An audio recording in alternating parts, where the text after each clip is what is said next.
What's up, vapors? Thanks for checking out Daily Vape TV. My name is Nick, and it's Fresh Build Friday. That's right, it's that time in the week again where we get you ready for the weekend with a brand new coil build. So this one is another suggestion from you guys out there. I've been challenged to do the Taiji coils. I'm not sure if it's pronounced Taiji or Taiji.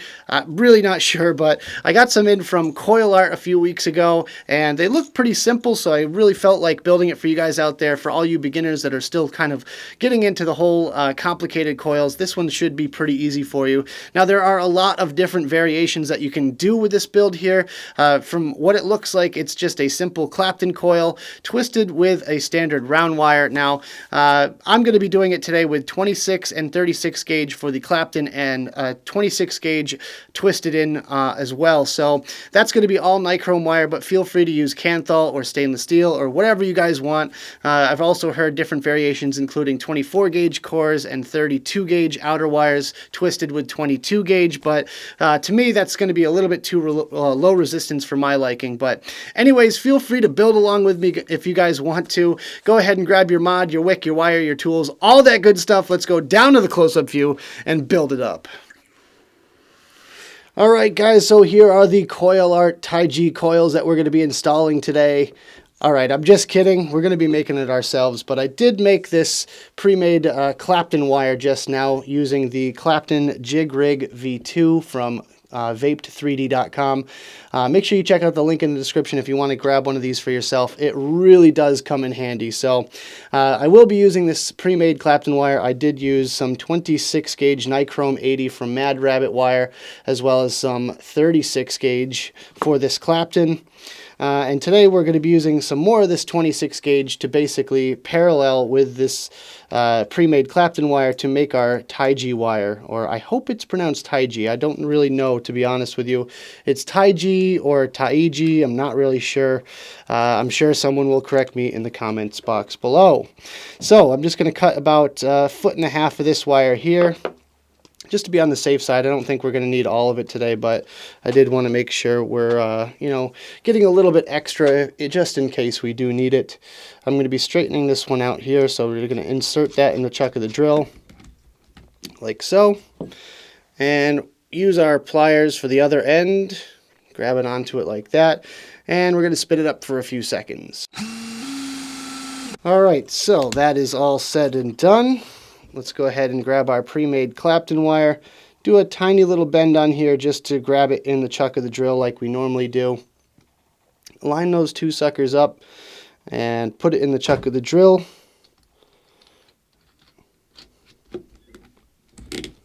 Just like that. Make sure it's good and tight. Next thing you want to do is just run your fingers down the length of the wire. Make sure it's nice and smooth and parallel with no excess gaps or anything like that. Grab onto it with your pliers once again. So just smooth it out a couple times there. Make sure you got it good grip on it with your pliers. And you also want to make sure it's holding both wires, not just one or the other. Okay. And we're going to spin it up. Right about there looks good to me. You don't want crazy tight, a crazy tight spin on this stuff, but you also don't want it very loose too, because once you put it into coil form, it's definitely going to change shape a little bit. So wrapped it a little bit tighter. All right, guys, so our next step is using this 3mm bit. That's the size that we're going to be using today. And we're just going to take the wire, put it in the side here, and we're going to do 6 wraps.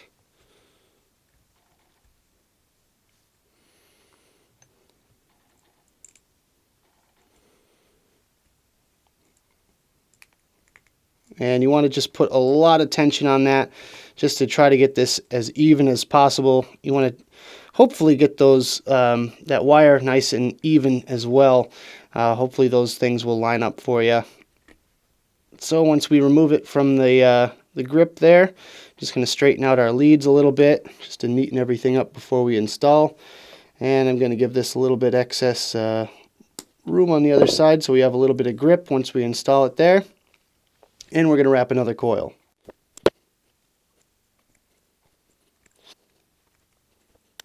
For our next step, we're going to be installing these coils on our Kennedy 24mm today, 2-post. So just like any other coils, you want to just slip those through the post terminals like so. It's going to get a little bit difficult at this step because there's a lot of wire going on and the twists make it ever so difficult to install these properly. So you just gotta kind of fudge them around a little bit and then you get it down pretty good. So if you're having any sort of difficulty, just kind of put your bit back through and straighten everything out and just kind of wiggle it a little bit, and usually those twists kind of line up a little bit better for you.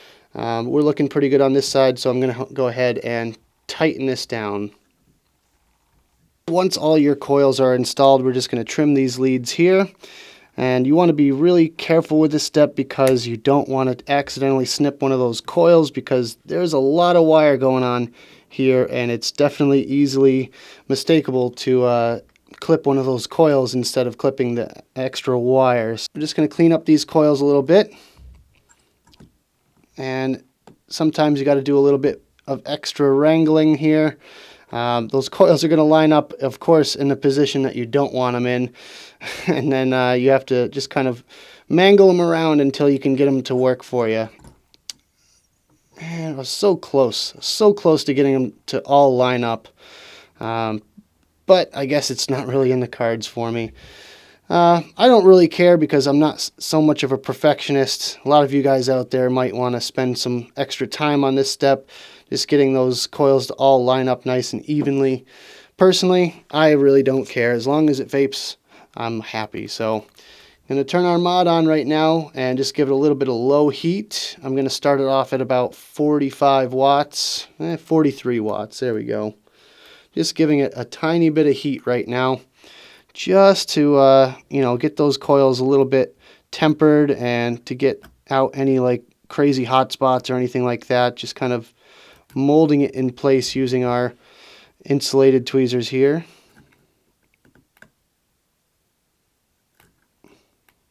And hopefully we can get some of these coils to line up. That would be nice. This one's looking pretty good right now, but I don't have high hopes for this coil here. Sorry, coil, you're just a lost cause. It wasn't meant to be. But maybe if we kind of just, jangle it around a little bit, it'll start lining up. And it's almost there. Just doesn't want to quite work for me. This one's looking pretty good though.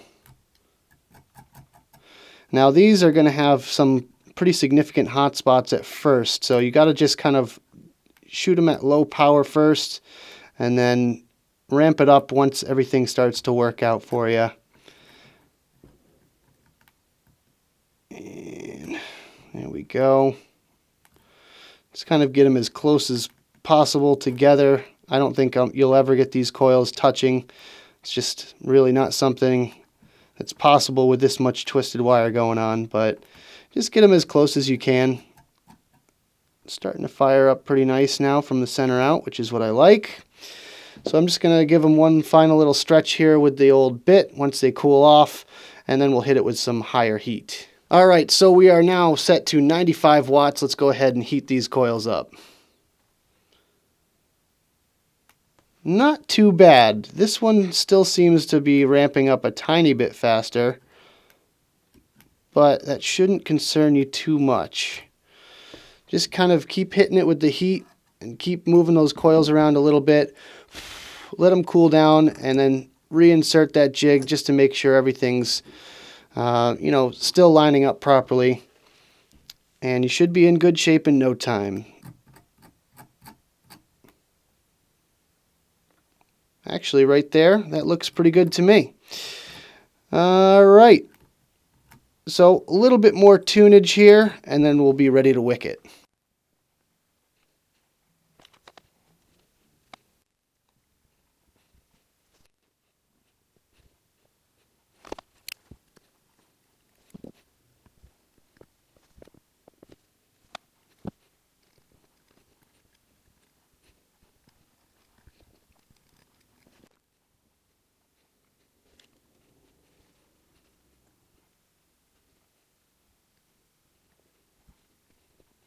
All right, guys, we are now at 100 watts. Let's go ahead and fire these things up and see how it vapes. Oh yeah, lots of little sparklers. Kind of expected that, but yeah, wicking this was not too hard. I did put a little bit less cotton in it than I normally do. Usually I pack it pretty tight, but since these coils are fairly fragile, I really didn't want to shift them around too much. So instead, I just kind of twisted it, pulled it through, untwisted it, and shifted it around a little bit so I could find that sweet spot. Then when I was raking the coils a little bit, it kind of pulls the fibers back through. So that's basically my inspiration behind this sort of wicking technique, but not too much different than I normally do it. Anyways, let's go back to the main screen, have a quick vape on this thing, and we'll talk about it some more.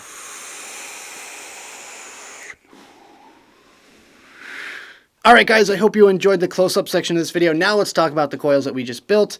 So I've heard from a lot of you guys that I waste a lot of cotton, and yes, it's true, I am a terrible cotton waster, but you know what? It's just cotton, so I really don't feel bad about wasting too much of it. The way I look at it, it's kind of like wire. If you waste a little bit of wire learning and practicing, then it's for the better, it's for the greater good, so who cares? Plus, it's cheap, and I really don't mind wasting a little bit of cotton if it means getting my wicking just how I like it.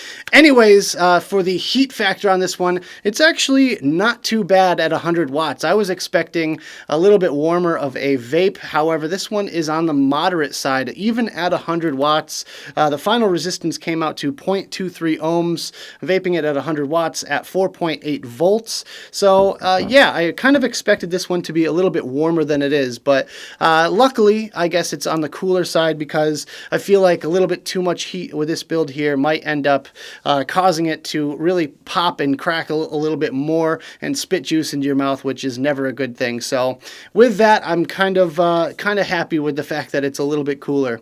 My next category is the ramp up and ramp down time. So let's go ahead and have a quick vape on this one, and we'll talk about that. So the ramp up on this one isn't too bad. It's about a full second before it really gets going, and I attribute that to the fact that it's got that 26 gauge outer wire that heats up really fast. You guys probably saw it light up a little bit quicker in the close-up section, and that's definitely attributing to the heat factor on this one here. It just kind of heats up a little bit quicker and gets that Clapton coil moving. So with that, I get about a full second of ramp up time, and as far as the ramp down is concerned, I get about a 2 to 3 second, which is average. It's not an aggressive sizzle whatsoever. It just kind of slowly mellows out and then it's gone. I have a feeling that if I change my wicking technique up a little bit, maybe packed a little bit more cotton in those coils, it might be a little bit better on the ramp down factor, but again, I just wanted to try something a little bit different, and I'm always experimenting, and that's the best part about building, so I feel like it's working appropriately. I'm not getting dry hits or anything like that, so I'm happy. My third category is the difficulty of this build. The difficulty is pretty simple. Really, if you can master a simple Clapton coil, whether you're doing it by hand or using a Clapton coil jig or anything like that, once you get the Clapton down, you absolutely need to try this. The build after you do your first Clapton coil, make sure you give the Taiji wire a try, because it's a really cool looking build as well as functioning build, and it can definitely handle a little bit more wattage than a standard Clapton. Now my final category, the one you've all been waiting for, is the flavor. The flavor on this one I'm vaping right now is Peach Lemonade by Vapetasia. I've been enjoying this stuff for a few months, and I absolutely love peach flavors. I love lemonade. It's getting chilly here in New England, so I kind of wanted to bring back summer a little bit, and yeah, it's really on the nose. I really like the flavor out of this build.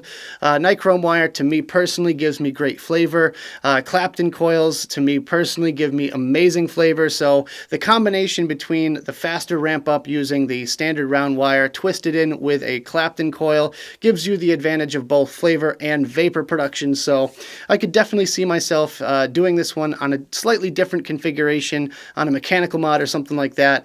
But for it being on a regulated device such as this Relo RX200, yeah, it's working great. I'm super stoked about it. So make sure you give this build a try, guys. Thank you so much again again for suggesting me this build.